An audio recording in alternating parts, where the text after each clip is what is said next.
Okay, this is Ali's power drawbar for the standard milling machine, and it's based on a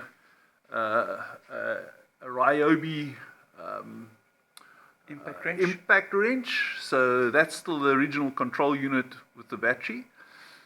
It runs up the pull bar, swing it in any direction. rotates, and to remove a tool, just push it down.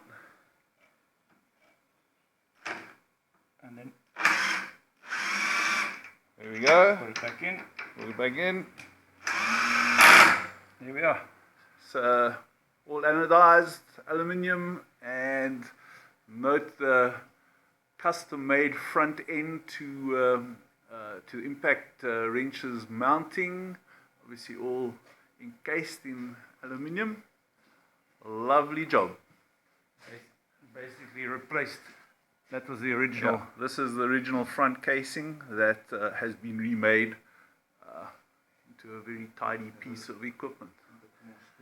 Yeah. Here you go. Lovely.